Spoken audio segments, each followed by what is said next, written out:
How's it going, Talk Forest TV? My name is Jack, and welcome to my reaction to Nottingham Forest 4, Leicester City 1 in the Emirates FA Cup.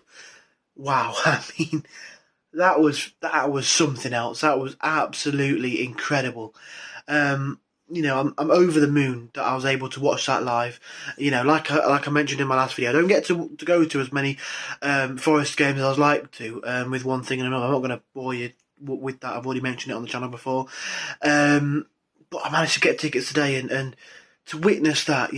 Next to my dad. Luckily, I was able to switch seats. There was this lad, an absolute legend, who I think he was on his own, and we just asked, would you mind swapping, so we could sit next to each other, and we were able to. And I'm really, I'm really thankful to that bloke, because to be able to sit and watch that, or stand and watch that, for parts of the game with my dad, was fantastic. It was incredible. For me, that the atmosphere and that sort of thing was probably top 5 for me that I've witnessed. It was something special. The madness of 2 goals in the space of a minute was crazy. Like you don't even get time to settle from the first goal when you're celebrating for the second goal again, and then the third that came what was it, like 80 minutes after. Mental. And then to see Spence run on through like that in front of you in the in front of the Trent end. That's where I was sat, obviously. If the fourth goal was in front of me, and to see that, and celebrate that, it was just incredible. And then I finally got to witness a Steve Cooper fist bump in real life. I've been to 2 games. Is it 2 games? No, I've been to 1 game since Cooper came in, and that was the Huddersfield last game of 2021. So to be able to witness a live Steve Cooper fist bump was very special. But yeah, the game was, it was fantastic, really, from Forest. I always have that sort of thing, though, whenever we sort of play a team in the Premier League and in a cup competition. Probably a team who are, not sort of like a Norwich or a Watford who are struggling, who are a team that, a good team in the Championship could probably beat on any given day. But a team like, Arsenal or Leicester in this case, a team who have some, you kind of look at that Leicester squad and say they've got 1 or 2, would you say world-class players? I mean, Tielemans, is he world-class? And Didi, is he world-class? I wouldn't say world class, but they've got some exceptional players. Some players who would get into clubs in the Champions League, into their first team and that sort of thing. Players who are playing international football for some of the biggest nations in the world. When you sort of play those sorts of teams, you sort of, I expect what sort of happened against Wolves to happen. Where they show up, put 4 past us, we don't really have a sniff, they just completely outclass us, and then that's us done. Sort of what happens when you go to like Arsenal away in the League Cup or the Sabri, we just get trounced. But no, like, I just had that, I have that feeling, I want to believe, but then I always just think, well, that's probably going to happen, and we're going to be out of the cup.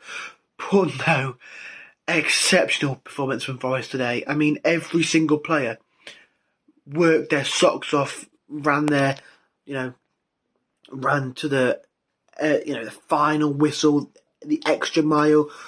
They play for that badge and really just epitomise what a football fan wants to see their team do. We maybe weren't the best team technically, even though you look at sort of Spence and you look at to Johnson and their link up and the way that they can control the ball, that sort of thing, and Davis, the way that he can sort of hold it up on his chest and things. But in terms of on the ball sort of stuff, passes and things, we probably weren't the best technical side out there. They had a lot more possession than us, a lot more passes than us, but the heart, the desire, the determination to run that extra mile, to stick that block in, to stick with a man that extra, yard or so to stop them from getting that crossing, the extra boost of pace that they found when needed.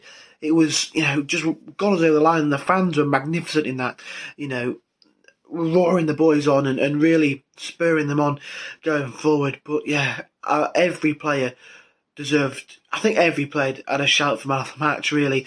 Brennan Johnson got it, and I think he was exceptional, and he adds a couple of million onto his price tag at least after that performance today. The link up between Spence and Johnson it's something else.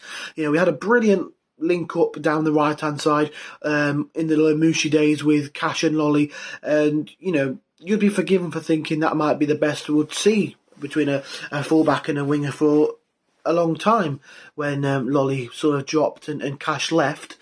But I'm going to say it here. I think that Johnson and Spence are a better link up down that right hand side than Cash and Lolly. Their understanding that Spence is so good going forward that he could probably play as a right winger. The way that they were humiliating that left hand side was a joy to behold, really. And we just made them look exceptionally ordinary. If you didn't really know much about football, you kind of just flicked the game on and saw maybe the scoreline or a few minutes. You'd have thought that Forest were the Premiership side there, and Leicester were a team in the Championship.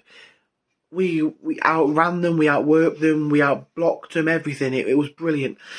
They had a spell in the first half, like right near the start of the match, when sort of Maddison, Iheanacho and Barnes were linking up, where they were interchanging short little tip-tappy passes and flicks and stuff. And when they were doing that, they were sort of, Iheanacho had a decent chance early on where he put it over the bar from a cutback, I think, from the byline. You see them playing that sort of stuff, and you think the goal's going to come whenever, really. But it didn't, and credit to the defence. Something that I noticed during the game, which was, really showed why we played that 5 at the back, that 3 at the back system, however you want to look at it, where they sort of, down their left-hand side where they had a lot of action in the first half, it was Thomas and Barnes for them were linking up quite well. And then you saw as they were breaking forward, they were going forward, Spence was stepping out and going towards their wing-back who was on the ball. He was obviously always playing it to Barnes, but Worrell, as the right-sided centre-back, would always pick Barnes up. So they always had that man to come out of the back 3 onto Barnes, and then Spence to come out from the right wing-back position to really sort of nullify and give them as little space as possible. And then we still had 2 defenders in the box, one marking Iheanacho in that case, and the other to be able to mark the opposite inside forward in Ademola Lookman, or an attacking midfielder who came into the box. It worked to perfection, and we have of late had to really play a 4 at the back. We've sort of been forced into that due to injuries and stuff, and I think the way that we played with a 5 at the back today, and the wide centre back and the wing back working in that way, really stopped Leicester from having the space in behind, having the space to roam. They had to sort of turn back on themselves, play short passes and try and break us down, and they didn't. Every player for Forest was brilliant today. The only, I guess you could say the only downside to that might have been when Samba came rushing out right at the end of the first half, and I don't know what he was doing, and Iheanacho took the ball and scored. But other than that, it was an incredible performance today.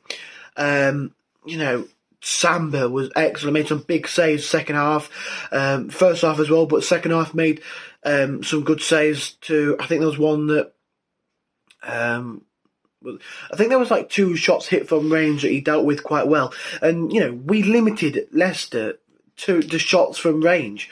They couldn't break us down, so they had to shoot from range. There were shots going over the bar, saves being made by Samba. To do that to a Premier League side is something special, really. Spence, fantastic, and I touched on him already, but he was brilliant. I'm so glad he got his goal. Thoroughly deserved that. I think he was brilliant down that right-hand side today, going forward and going back. I think one-on-one in an attacking sense, he's one of the best players we've got. One-on-one in a defensive sense, probably the best we've got. And to have a player who can do that, you know, a fullback usually get sort of like a Trent Alexander-Arnold, good going forward, not so good going back. Aaron Wan-Bissaka, better going back, not so good going forward. You know, but Spencer's got both of those, and that's he's going to go far. If it's not with us, you know what? I know Tottenham are interested in him in the January transfer window. If it's not with us, and it's with somebody else, he's going to go far because he's got it in his back. He's got it in the locker. He looks solid, forward and back, and that's something that you either get one or the other with full-backs, but he's definitely got both. And he could probably do a job at right midfield, like I said. So moving on to the back three, all of them are fantastic, brilliant. That Wall scored. I love Wall. He's one of my favourite players at the club. I love his passion for the club and how he was injured. And still was fantastic today. He was injured against Cardiff and asked if he could travel down with the boys and be in the dressing room and stuff. And Cooper obviously had him as a captain, knows what he can do. He used him as a